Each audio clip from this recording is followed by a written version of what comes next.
Well, hello everybody. Do you own a Cavalex Class 60 and are you looking for driver and second man figures to fit inside your locomotive? Well, ModelU have kindly got you covered by scanning myself as well as Alex and Will from Cavalex. We have a couple different driver and second man options for you, and here is a little guide on how to fit them. Enjoy. So it goes without saying, to fit your figures into a Class 60 you need the body off to access the cab. Now the body on the Cavalex model is simply clipped on.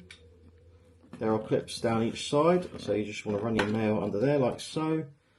Again on this side, there we go, that's those two. Be very careful with the detail underneath when you do this. There's 3, and then there should be 4 there, and the body should hopefully lift away. It is a tight fit, so do take your time and just make sure you've definitely got all those clips undone. And there you can see the body is just starting to lift away. So if I just gently prise that up, and there you have it. Easy as that. No need for screws or anything like that, and it's easy enough to get inside. So just quickly to show you again, these are the clips here. You can see one set there, there, and then the same again in the opposite side. So it's just 4. You want to get your nails under there, or like a little glue spreader, something very nice and thin, maybe a credit card, and just splay those out just a millimetre or so, and then they should just disengage from the little pockets on the chassis. And then you've just got to be very careful pulling this off, that you keep it nice and straight and just sort of wiggle it off ever so gently so that you expose the interior. So now that you've got the body off, what you need to do is remove the driver's and second man seat. That is, of course, if you are fitting both a driver and a second man. It's up to you. So what you need to do is get a pair of tweezers, steal your missus' favourite funny leopard print ones if you want, and then you basically grab hold of the seat, give it a wiggle, and then the seat should come out of its peg. Now bear in mind there is a small amount of glue on these, so they might take a little more wiggling, but don't go too mad. You don't want to completely break them off the bases, but they should come free just like so, and there you have it. So that's the driver and second man seat out. So now that we've got the seats out, we need to choose which figures we're going to fit, and obviously I've got both types. However, this is the DCR version, which is a modern image, so I'm going to fit the modern 2 figures, which is driver and second man. The second man's doing the assessing, so I'll put these to one side.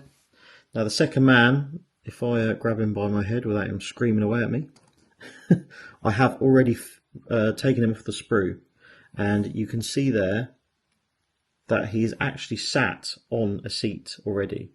So that's the reason we have removed the Cavalex seats.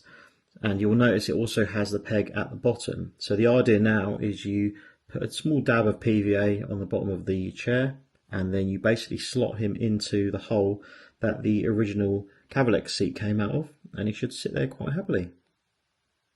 You just need to also be careful getting them off the sprue. They are quite fragile, but they are designed in a way where they should come off fairly easy with some gentle persuasion. And there you go. So we've got both our figures. Let's put them in the loco. So time to fit the figures, and just a quick little tip. Where the old seats have come out, you'll see the little holes that are left over. You have a little peg that they obviously locate into. What you want to do is just make sure there's no bits of glue left over sticking up in those holes, so that these pegs can locate properly. And of course, when you fit your figures, you would probably want to add a little dab of PVA glue to the bottom. I wouldn't go mad with super glue, because if you ever need to get them out, it's going to be a pain, and PVA gives you a little bit of working time as well, and it should be plenty strong enough once dried. But to put them in, obviously you just want to grab with some tweezers like so. I grab Will around the body there and try and locate him in the little hole in the cab floor. It is a little bit fiddly, so just take your time, you will get there in the end. So he's somewhere around there, hopefully. Little wiggle, and there he is. That's him in. So time for the second figure. Once again, grab him with the tweezers. And just a quick note, be aware of the foot on this one, because he's got his foot on the desk. So you've got to just twist him in there so that you miss the top part of the cab there. Now if you sort of, again, just roughly feel around, there should be a point where he slots in. It can be a bit fiddly, You've just got to take your time. It will eventually find its way. It's here somewhere. Oh, there we go there, I think. Yep, there we have it. So you've obviously got a little bit of play in the seat. You can position the figure in.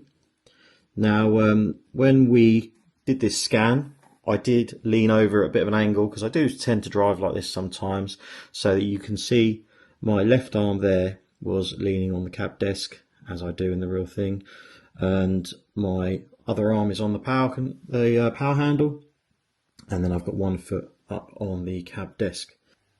So there you can see we've got the body shell back on, and I've even fit the alternate set of figures which are from an earlier period, just so you can get an idea of what those look like too. I think you'll agree they fit really well and they look great inside the cab, and they are a nice addition to your Class 60.